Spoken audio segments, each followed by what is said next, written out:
First up this hour on the programme, let's talk about cash machines. Because new figures reveal Sussex has lost a quarter of its ATMs over the last 5 years.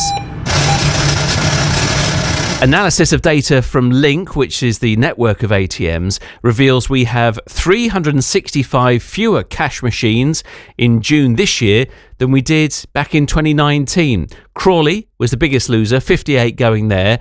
Brighton lost 105. So what impact is this having, and how often do people use cash machines these days? Josh McLaughlin has been asking people on the streets of Brighton, when was the last time they used one? Less than I used to do because of the contact way of paying. So probably 6 times a year. I don't know.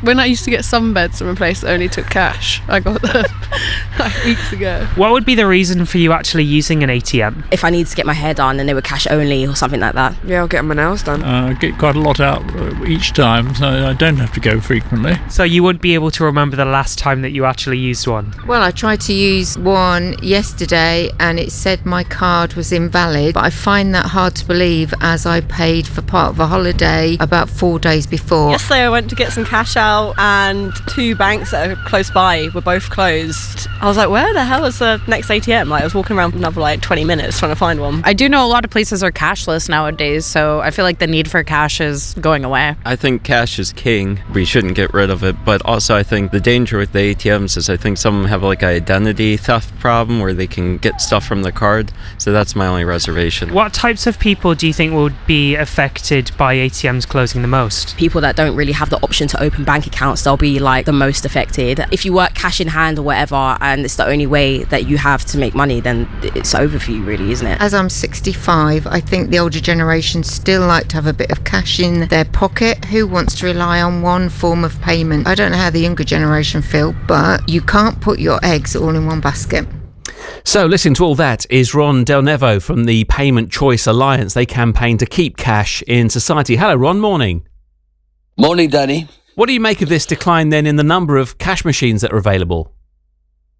It's all part of the picture that they're trying to make cash less convenient for people to find. It used to be available in every street corner because some organisations that will make a lot of money from a cashless UK think that if cash isn't readily available, the public will stop using it. But we heard from a cross-section of people there, and many people want to go on using cash, and they continue to do so. The public used more cash last year in 2023 than they did in 2022. So there's no evidence that the public want cash to disappear. Why did cash have that comeback then in 23? Well, because, we came out of the pandemic and there was a lot of false health scares during the pandemic, and also there were restrictions on people shopping. As soon as we came out of the pandemic, cash began to recover again. Obviously, people have multiple choices now, but actually the Link ATM scheme were responsible for all those ATMs, including the ones that are coming out. They had ran a survey in September and they found that 81% of people in the UK still want to retain the option to use cash. So, it's clear what the public want, but banks don't necessarily abide by that. They have a different agenda. It was very hopeful though, Danny, because last week when the government announced its national payments vision, they talked about not only people who need to use cash, but for the first time ever, a government said, we also acknowledge people want to use cash. And so I think we're going to move in the right direction now, and I think we will see cash access maintained.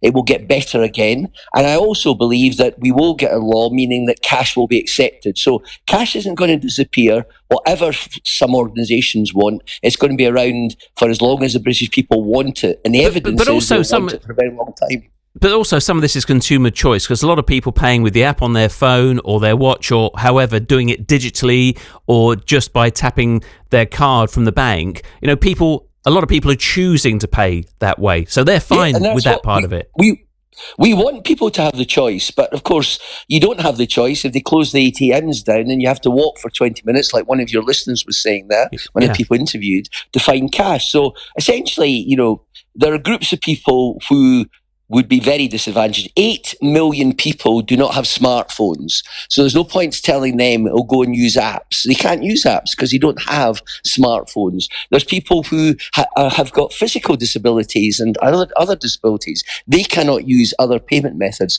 But more than that, as I said earlier, Danny, the vast majority of British people want to retain the option to use cash, and that's what we must deliver. I'd urge all your listeners to go to the Payment Choice Alliance website and see the work that we're doing, and the Labour government know all about us. We're at the Labour Party conference. We're meeting all the Labour MPs next year, and we will get this law passed, but the public can help by writing to their own MPs, whatever party they represent, and tell them that they want their right to use cash respected. And I suppose one of the big causes of the reduction in the number of cash machines is as banks close their branches in various towns in Sussex particularly. We've been talking about that a lot. You know, if the bank branch closes, their cash machine goes as well. So that might account for a lot of those losses over 5 years, mightn't it?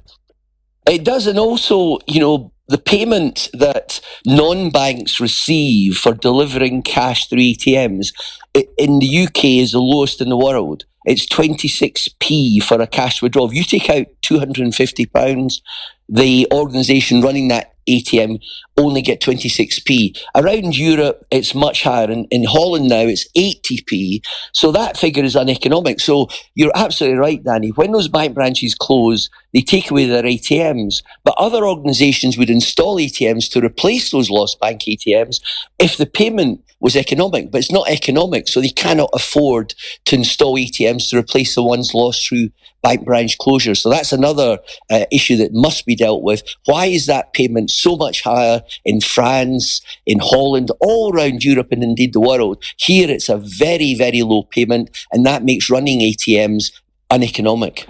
Good to talk to you. Thank you, Ron. Have a good day. Ron Delnevo there from the Payment Choice Alliance. Your thoughts on that and also your access to cash. Have you seen some of the cash machines go where you live? Is there one nearby that you can use? Going to your local post office. That's an option as well for you to get cash from them there. But as we've heard, some of our post offices are under threat as well. 0800 232 1045 is my number on that. It's 7:15.